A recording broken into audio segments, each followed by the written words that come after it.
Hi there, this is Jen at Sensory Space. What I've got in front of me today is my son's reward chart from when he transitioned from reception to year one.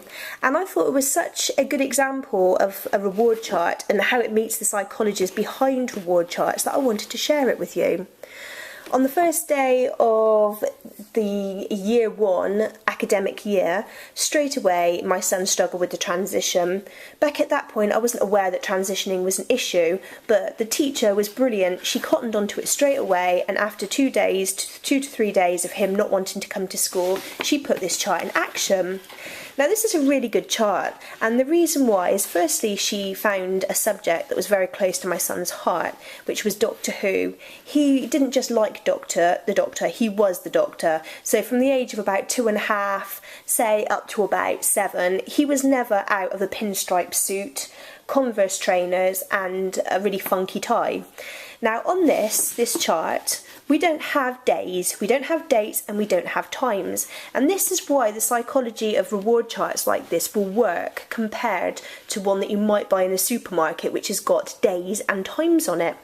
Because when the child has met a target that you've specified, they just get to put an icon on like that. Now it doesn't say, Monday morning I achieved my target of going to school. It just says, today I achieved my target of going to school. Now say on Tuesday they didn't go into the classroom how we wanted them to, we just wouldn't put an icon on there. But perhaps on Wednesday they did. So on Wednesday we would add one of their tokens. Say Thursday they did go in how they were expected to go in, they get another token. But perhaps on Friday they again didn't go in how they were expected to go in, so they don't get a token. But then fast forward to after the weekend, Monday could have been successful, and Tuesday could have been successful, and Wednesday, and so on. And the really great thing about this chart is it focuses completely on the positives. There are no empty gaps, there are no black marks. The child can see where they've made achievements.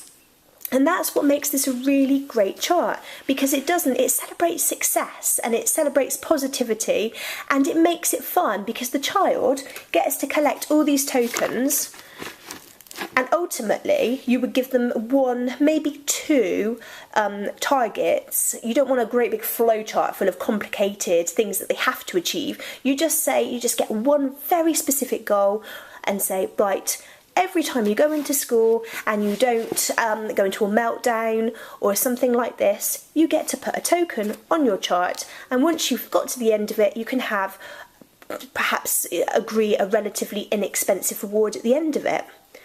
And I've just been so impressed with this. I found it quite recently and I really wanted to share it with you, because this shows how reward charts can work really effectively. Now a lot of parents, perhaps when they realise around the age of 2 that their child doesn't behave quite the same as other children, the first thing they're generally advised to do is do the parenting course. Lots of us have been there and lots of us have followed it, and they don't always work. And that's because unless you get the psychology of things like reward charts explained to you, then they're just a pointless waste of time. They just cause angst. You get great big glaring holes where they fail to achieve their target, and within 2 weeks they're absolutely not interested in it at all. And something that's really key to remember is each one of these that goes on is a success that they have earned. You must never ever take points or rewards that have been given to children away, because that completely defeats the whole point of doing these charts. And as this was such a great example of how a chart can work once you understand the psychology behind it, I wanted to share it with you.